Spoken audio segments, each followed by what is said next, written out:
الرحيم واتقوا يوما لا تجزي نفس عن نفس شيئا ولا يقبل منها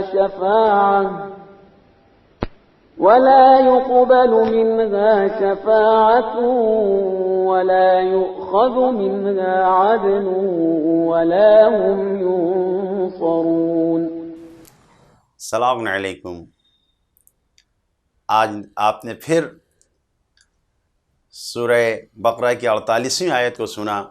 کل جہاں پہ گفتگو روکی تھی اسی کو آگے بڑھاتے ہوئے کہ جن آیتوں کو آپ نے سنا کہ کن لوگوں کو شفاعت ملے گی، ان آیتوں سے یہی معلوم ہوتا ہے کہ شفاعت بغیر کسی قید اور شرط کے نہیں ہوگی، اور شفاعت ہمیشہ پروردگار عالم کی اجازت سے ہوگی۔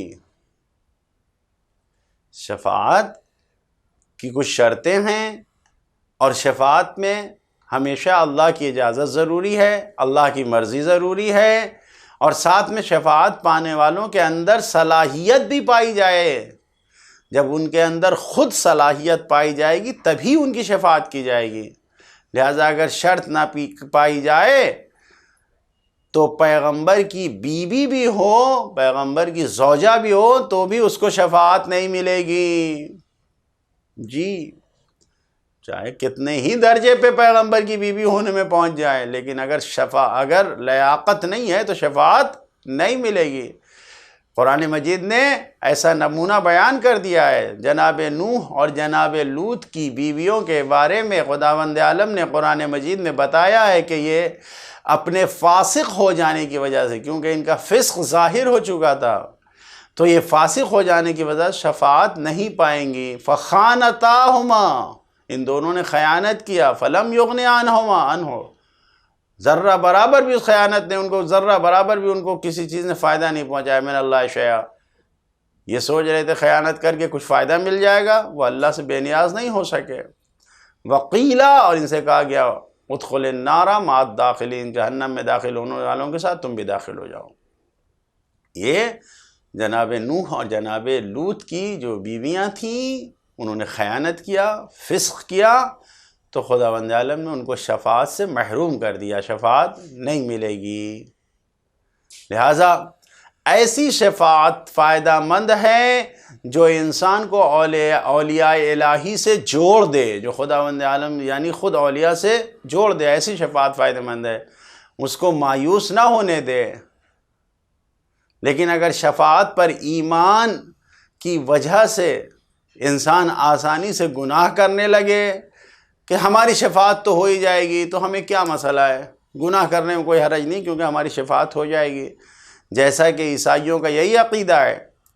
عیسائیوں کا یہی ماننا ہے کہ حضرت عیسیٰ علیہ السلام فدا ہو گئے تاکہ وہ ہمارے گناہ کی بخشش کا ذریعہ بن جائیں۔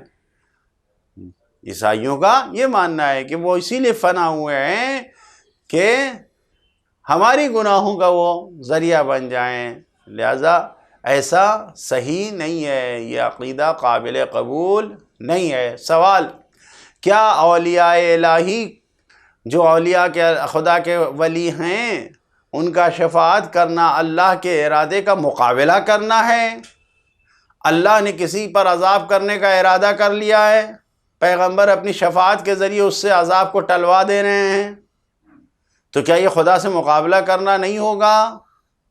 اللہ کا ارادہ کچھ ہے، پیغمبر نے اپنی شفاعت سے اس ارادے کو بدلوا دیا۔ جواب غور سے سنیں، کسی بھی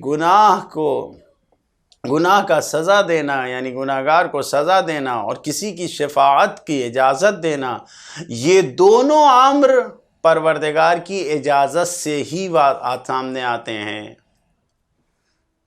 یعنی خدا کی ہی مصلحت ہے، خدا کی ہی مرضی ہے، جس گناہگار کو سزا دے رہا ہے اور جس گناہگار کی شفاعت کی جا رہی ہے، دونوں اللہ کے ارادے سے ہیں۔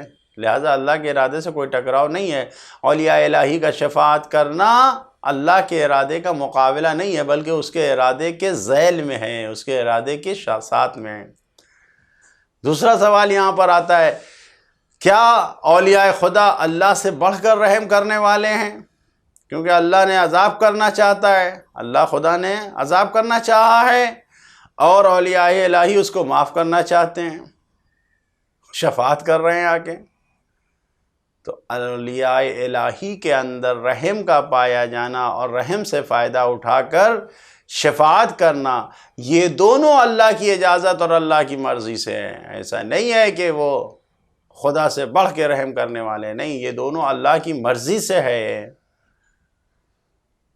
ایک اور سوال یہاں پہ آتا ہے، کیا شفاعت اللہ کے ارادے کو بدل دیتی ہے؟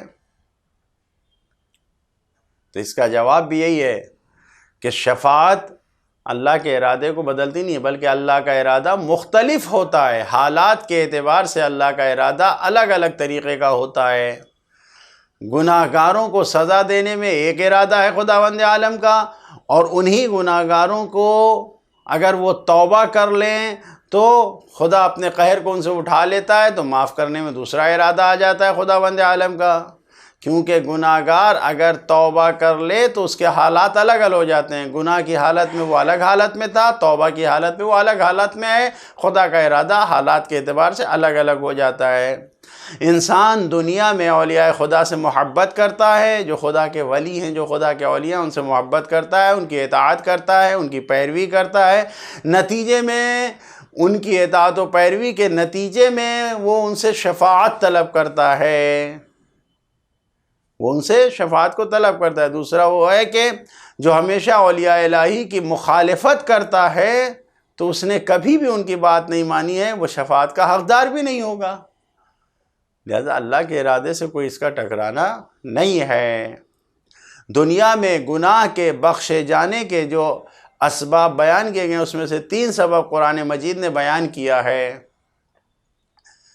پہلا سبب توبہ ہے، اگر انسان توبہ کر رہے تو بخشا جائے گا۔ اِلَّا الَّذِينَ تَابُوا وَأَصْلَحُوا وَبَيَّنُوا فَأُولَئِكَ أَتُوبُ عَلَيْهِمْ وَأَنَا التَّوَّابُ الرَّحِيمُ۔ یہ قرآن مجید کی آیت ہے کہ سوائے ان لوگوں کے جن لوگوں نے توبہ کیا، اصلاح کر لیا۔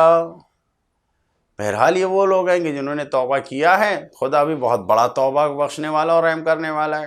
دوسرے وہ لوگ بخشے جائیں گے جو گناہ کبیرہ کو چھوڑ دیتے ہیں، اور گناہ صغیرہ کو جان بوجھ کے نہیں کرتے ہیں، دھوکے میں، نہ انجانے میں ہو جاتی ہے، لیکن گناہ کبیرہ ہرگز انجام نہیں دیتے ہیں، ان کی بھی شفاعت ہوگی۔ ان تجتنبوا کبائر ما تنہون عنہ نکفر عنکم سیئات ما تنہون عنہ، کہ جو تمہیں روکا گیا ہے اگر ان گناہ کبیرہ سے تم اجتناب کرو گے تو تمہاری برائیوں کو، تمہارے گناہوں کو خدا معاف کر دے گا۔ تیسری چیز نیکیاں اور نیک کام ہیں۔ اگر انسان نیک کام انجام دیتا رہتا ہے تو برے کام اس انسان کے خود بخود ختم ہو جاتے ہیں۔ ان الحسنات یذہبن السیئات، حسنات یعنی نیکیاں، نیک کام برائیوں کو ختم کر دیتے ہیں۔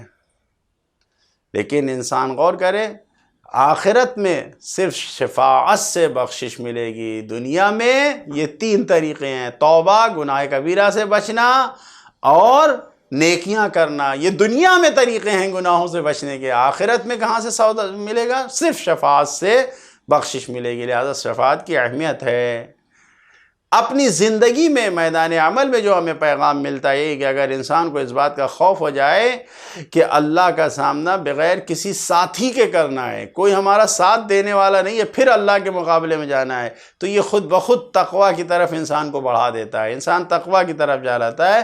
باطل اور خرافات کا مقابلہ ڈٹ کر کرنا چاہیے انسان کو، اس لیے کہ خدا کے سامنے اکیلے جانا ہے۔ خدایا تجھ سے یہی دعا ہے کہ ہم سب کو اپنی رحمتوں کے سائے میں دنیا اور آخرت میں قرار دے۔